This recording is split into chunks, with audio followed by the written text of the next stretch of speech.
नमस्कार दोस्तों, आपके अपने चैनल धर्मभेदी में आपका स्वागत है। कैसे हैं दोस्तों आप सभी? आशा करती हूँ सभी कुशल मंगल होंगे। ये बताने के लिए नीचे दिए हुए कमेंट बॉक्स में ओम हरि ज़रूर लिखें। तो चलिए आज की इस वीडियो में मैं आपको भगवान बृहस्पतिवार की व्रत कथा के बारे में बताने जा रही हूँ। इसकी पूजा विधि तो आप सभी को पता होगी कि कई लोग वीरवार के दिन व्रत करते हैं, बृहस्पति भगवान का, गुरुदेव का व्रत करते हैं। तो उसकी कथा मैं सुनाने जा रही हूँ, ध्यान से सुनिएगा। अगर आपको इसके पूजा विधि के बारे में भी जानना है तो आप मुझे नीचे दिए हुए कमेंट बॉक्स में कमेंट करके पूछ सकते हैं। इसकी बहुत सरल पूजा विधि है और अगर आपको जानना है तो आप मुझे कमेंट करिए। इसके लिए मैं एक वीडियो ज़रूर बनाऊँगी। मेरे वीडियो को लाइक कीजिए, चैनल पे पहली बार आए चैनल को ज़रूर सब्सक्राइब करें।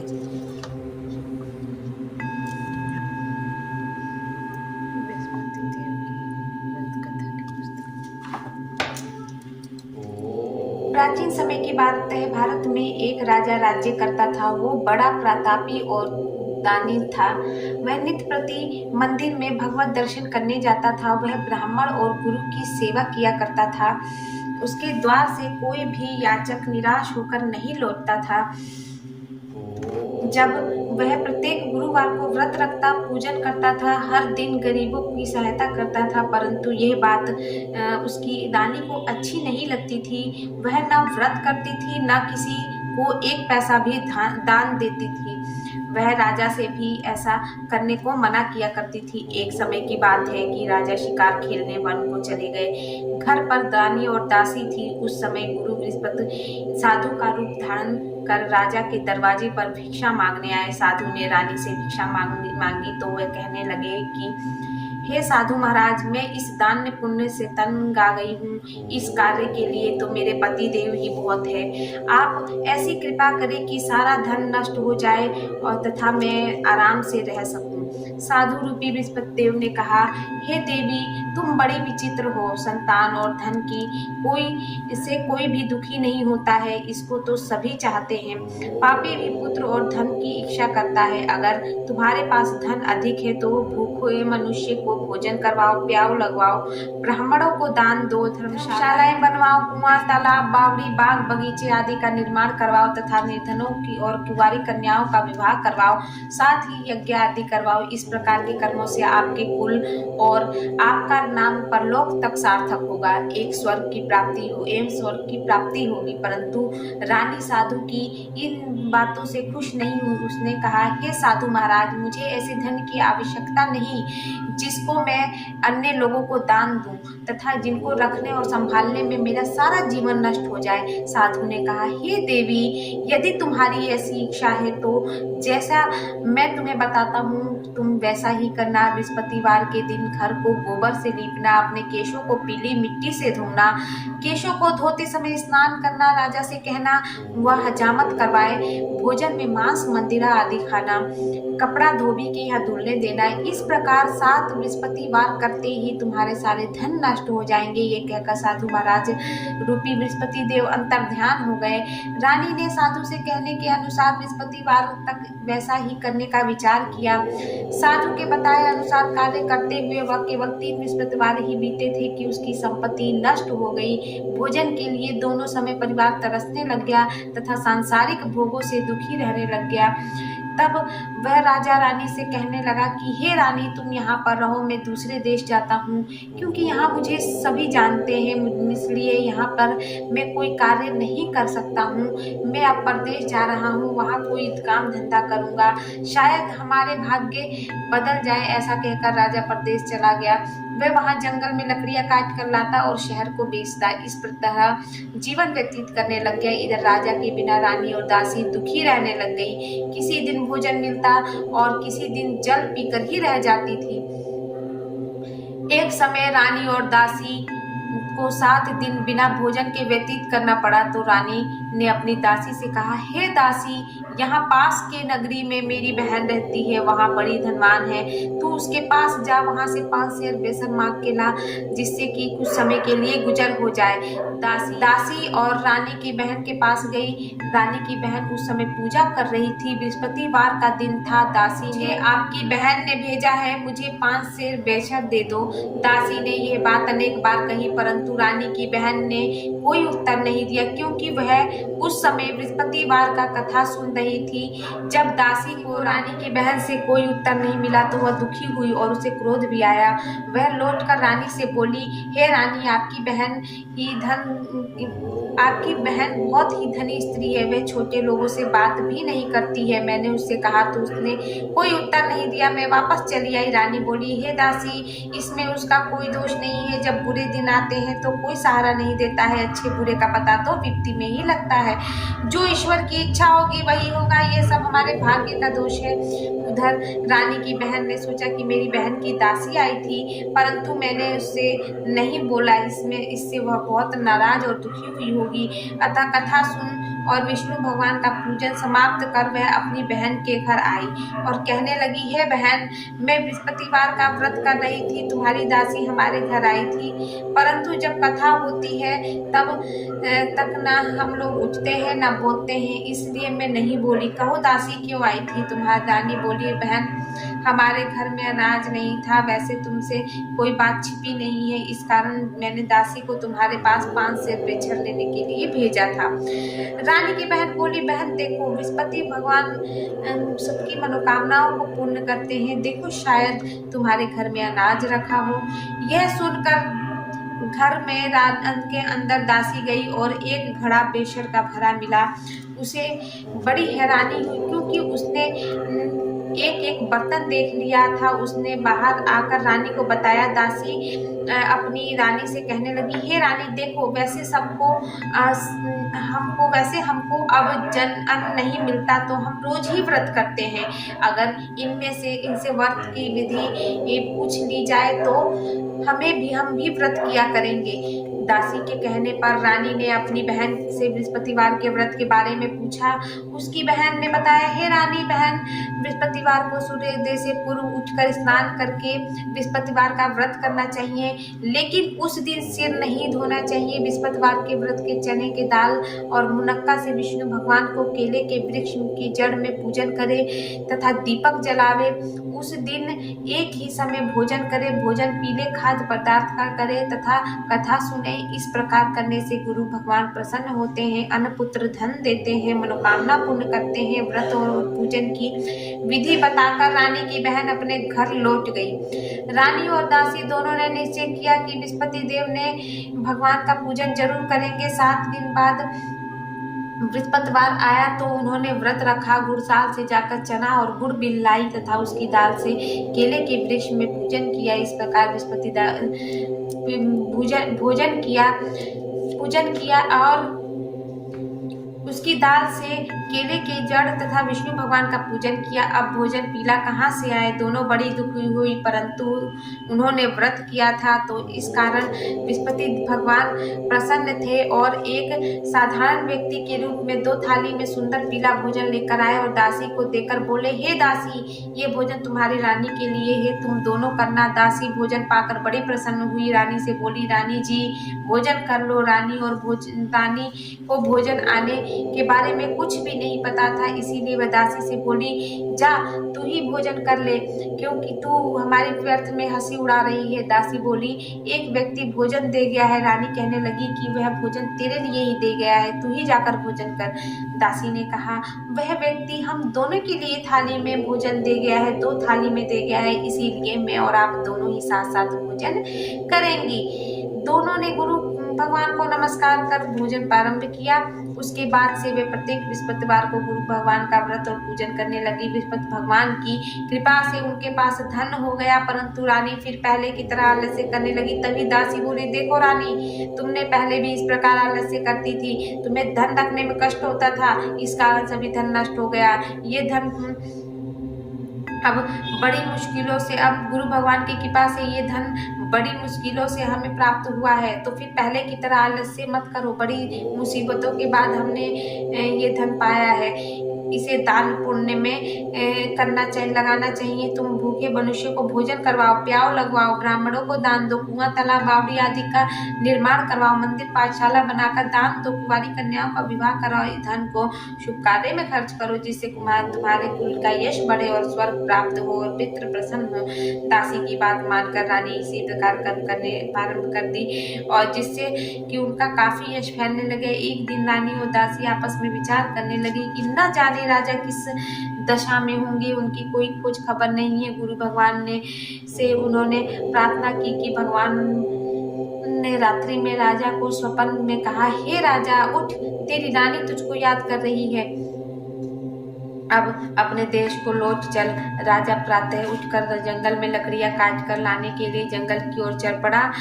जंगल से गुजरते हुए वह सोचने लगा कि रानी की गलती से उसे कितने दुख भोगने पड़े हैं। राजपाट छोड़कर उसे जंगल में आकर रहना पड़ा है। जंगल में लकड़ियां काट कर उन्हें बेचकर गुजारा करना पड़ा। उसी समय उस जंगल में बृहस्पति देव एक साधु का रूप धारण करके आए और राजा के पास आकर बोले, हे लकड़हारे, तुम इस सुनसान जंगल में किस चिंता में बैठे हो, मुझे बतलाओ। यह सुन राजा के नेत्रों में जल भर आया और साधु की वंदना कर बोला, हे प्रभु, आप सब कुछ जानने वाले हैं। इतना कहकर राजा ने साधु को अपनी संपूर्ण कहानी सुना दी। महात्मा दयालु होते हैं। वे राजा से बोले, हे राजा, तुम्हारी पत्नी ने बृहस्पति देव के प्रति अपराध किया था, जिसके कारण तुम्हारी ये दशा हुई थी। अब तुम किसी प्रकार की चिंता मत करो, भगवान तुम्हें पहले से अधिक धन देंगे। देखो, तुम्हारी पत्नी ने बृहस्पतिवार का व्रत करना प्रारंभ कर दिया है। अब तुम भी बृहस्पतिवार का व्रत करके चने की दाल और गुड़ जल में डालकर, लोटे के जल में डालकर केले का पूजन करो और फिर कथा कहो या सुनो। भगवान तुम्हारी सब मनोकामनाओं को पूर्ण करेंगे। साधु को प्रसन्न देखकर राजा बोला, हे प्रभु, मुझे लकड़ी बेचकर तो इतना भी पैसा नहीं बचता कि जिससे भोजन करने के उपरांत कुछ बचा सकूं। मेरे ने रात्रि में अपनी रानी को व्याकुल देखा है। मेरे पास कोई साधन नहीं है जिससे समाचार जान सकूं। फिर मैं बृहस्पतिवार की क्या कहानी कहूँ, मुझे तो कुछ भी मालूम नहीं है। साधु ने कहा, हे राजा, तुम किसी बात की चिंता मत करो। बृहस्पतिवार के दिन तुम रोजाना की तरह लकड़ियों को लेकर शहर में जाओ। तुम्हें रोज से दुगना धन प्राप्त होगा, जिससे तुम भली भांति भोजन कर लोगे तथा बृहस्पति देव की पूजा का सामान भी आ जाएगा। बृहस्पतिवार देव की कथा इस प्रकार है। बृहस्पति देव की कथा। प्राचीन काल में एक बहुत ही निर्धन ब्राह्मण था। उसकी कोई संतान नहीं थी। वह नित्य पूजा पाठ करता, परंतु उसकी स्त्री बहुत मलिनता के साथ रहती थी। वह स्नान करती थी ना स्नान करती थी, ना किसी देवता का पूजन करती थी। प्रातः काल उठते ही सर्वप्रथम भोजन करती, बाद में कोई अन्य कार्य करती। ब्राह्मण देवता बहुत दुखी रहते थे। पत्नी को बहुत समझाते, किंतु उसका कोई परिणाम नहीं निकल पाता। भगवान की कृपा से ब्राह्मण की स्त्री को एक कन्या उत्पन्न हुई। वह कन्या अपने पिता के घर में बड़ी होने लग गई। वह बालिका प्रातः स्नान करके भगवान विष्णु का जप करती। वह बचपन से ही बृहस्पतिवार का व्रत भी करने लगी। पूजा पाठ का समाप्त करते वो स्कूल जाती और मुट्ठी भर जौ भर कर ले जाती और पाठशाला जाने के मार्ग में डालती जाती। वही जौ स्वर्ण के हो जाते थे और लौटते समय वह उसे बीन कर घर ले आती।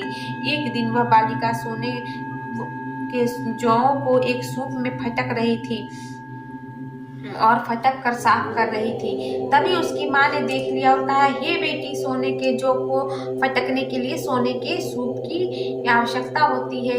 दूसरे दिन गुरुवार था। इस कन्या ने व्रत कर रखा और बृहस्पति देव से कहा, हे बृहस्पति भगवान, हे प्रभु, यदि मैंने सच्चे मन से आपकी पूजा की हो तो मुझे सोने का सूप दे देना। स्कूल से लौटकर जब वह जौ बीन रही थी तो बृहस्पति देव की कृपा से उसे सोने का सूप मिला। उसे वह घर लेके आई और उसमें जौ साफ करने लगी, परंतु उसकी माँ का वही ढंग रहा। एक दिन की बात है, वह कन्या सोने के सूप में जौ साफ कर रही थी। उस समय उस नगर का राजकुमार वहां से होकर निकला। इस कन्या के रूप को और सोने के सूप में जौ साफ करते देखकर वह कन्या पर मोहित हो गया। राजमहल आकर वह भोजन और जल त्याग कर उदास होकर लेट गया। राजा को वह जब राजकुमार के द्वारा अन्न जल त्यागने का समाचार ज्ञात हुआ तो वह मंत्रियों के साथ वह अपने पुत्र के पास गए और बोले, हे बेटा, तुम्हें किस बात का कष्ट है? किसी ने तुम्हारा अपमान किया है अथवा कोई कारण है?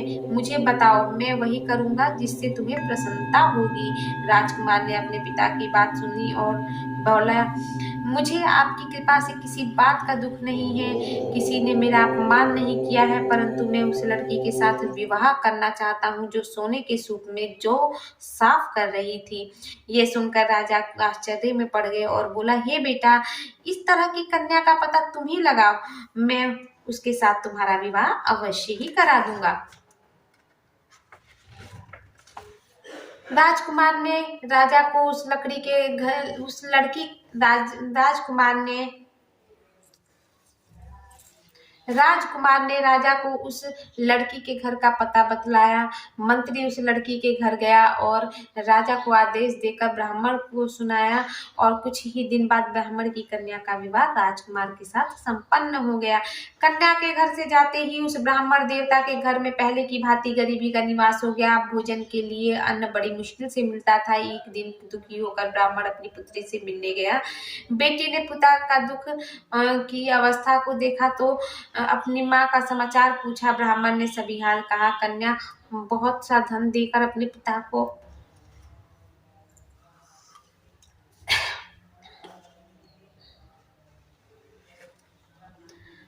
कन्या बहुत सा धन देकर अपने पिता को विदा कर देती है और इस तरह से ब्राह्मण का कुछ समय सुखपूर्वक व्यतीत हो जाता है। लेकिन कुछ दिन बाद फिर वही हाल हो गया। ब्राह्मण फिर से अपनी कन्या के यहाँ गया और सभी हाल कहा तो पुत्री बोली, हे पिताजी, आप माताजी को लिवा लाए, मैं उन्हें वह विधि बता दूंगी जिससे कि गरीबी दूर हो जाएगी। पुत्री बोली, हे पिताजी, माता को लिवा लाइए, मैं उन्हें वो विधि बता दूंगी जिससे सभी गरीबी दूर हो जाएगी। ब्राह्मण देवता अपनी स्त्री को साथ लेकर अपनी पुत्री के पास राजमहल पहुंचे तो पुत्री ने अपनी माँ को समझाने लगी, हे माँ, तुम प्रातःकाल उठकर सर्वप्रथम स्नान आदि और विष्णु भगवान का पूजन करो तो सभी दरिद्रता दूर हो जाएगी। परंतु उसकी माँ ने उसकी बात नहीं मानी। उसको प्रातःकाल उठकर अपनी पुत्री का बचा ही जूठन खा लेती थी। एक दिन उसकी पुत्री को गुस्सा आया। उसने एक रात एक कोठरी में सारा सामान बाहर निकाल दिया और अपनी माँ को उसमें बंद कर दिया। प्रातः उसमें से बाहर निकाला, स्नान आदि करा के पूजा पाठ करवाया तो उसकी माँ की बुद्धि ठीक हो गई। इसके बाद वह नियम से पूजा करती और प्रत्येक बृहस्पतिवार को व्रत रखने लग गई। इस व्रत के प्रभाव से उसकी माँ को बहुत सा धनवान हो गई और बृहस्पति देवता के प्रभाव से स्वर्ग को प्राप्त हुई। वह ब्राह्मण भी सुखी पूर्वक इस लोक में सुख भोग कर स्वर्ग को प्राप्त हुआ। इस तरह कहानी कहकर साधु देवता वहां से लोप हो गए।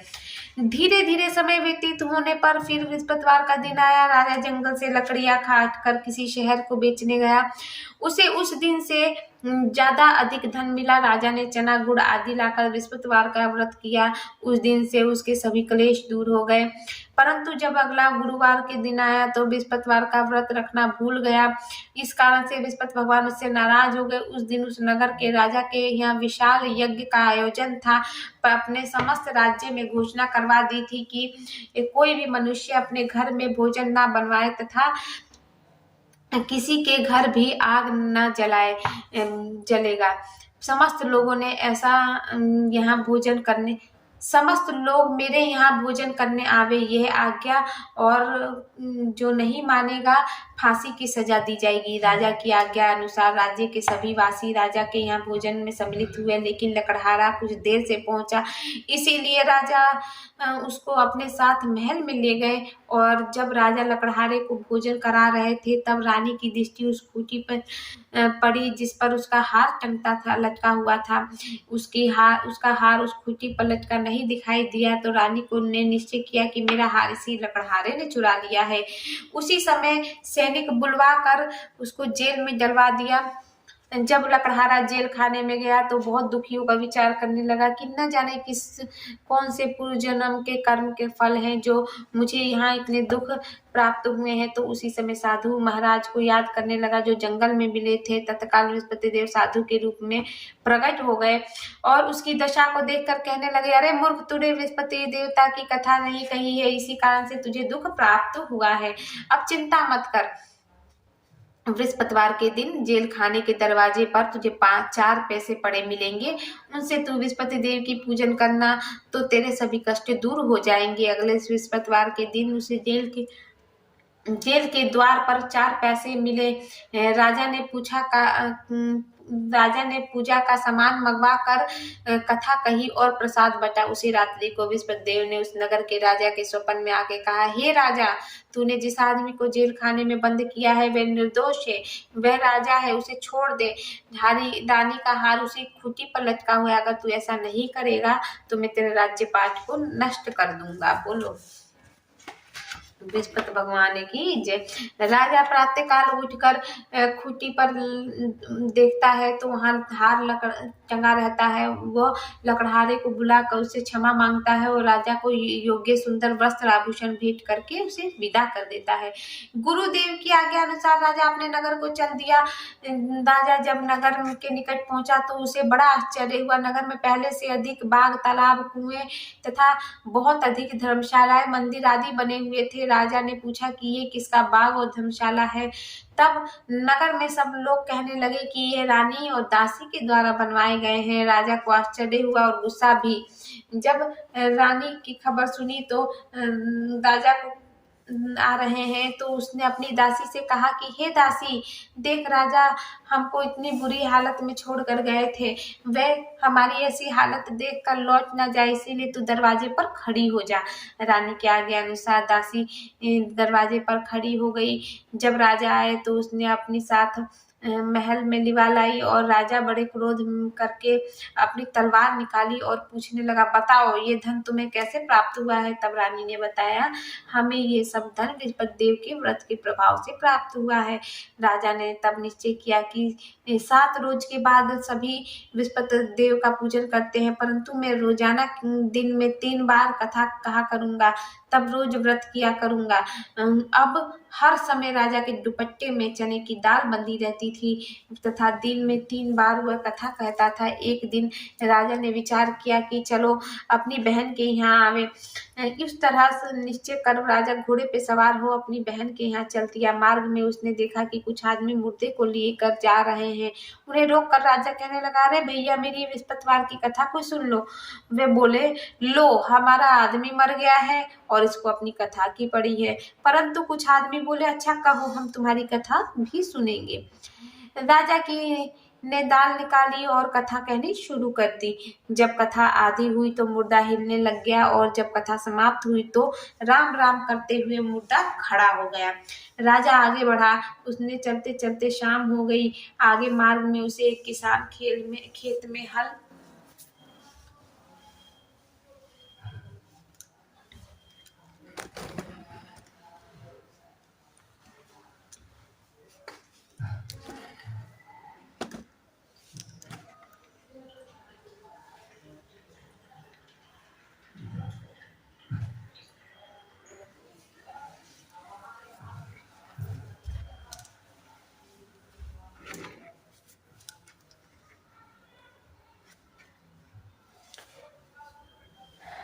राजा आगे बढ़ा। उसे चलते चलते शाम हो गई।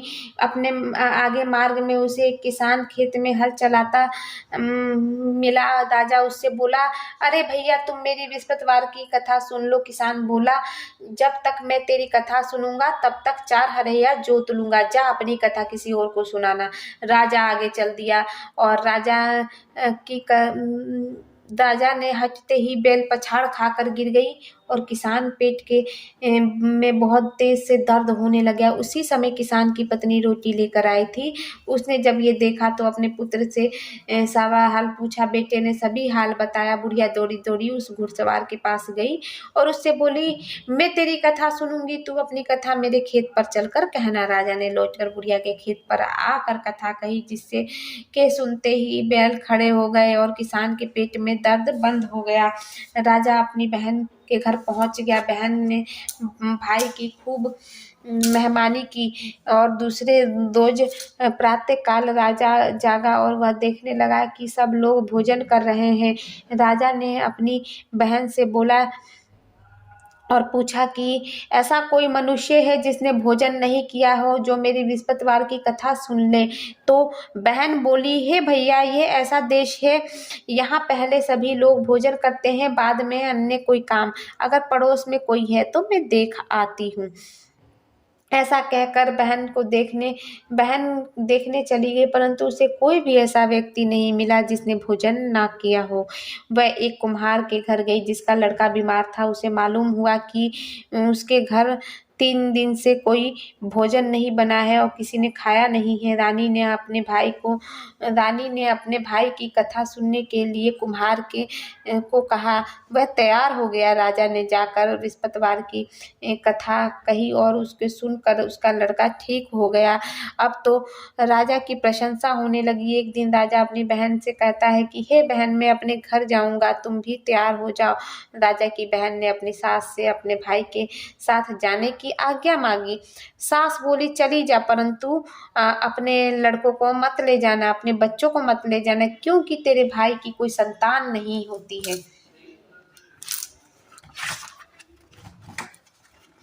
बहन ने अपने भाई से कहा कि हे भैया, मैं तो चलूंगी, परंतु बालक नहीं जाएंगे। राजा ने कहा, जब कोई बालक ही नहीं जाएगा तो तुम जाकर क्या करोगी। दुखी मन से राजा अपने नगर को लौट गया। राजा ने अपनी रानी से कहा कि हम निसंतान हैं, इसीलिए कोई हमारे घर आना पसंद नहीं करता है।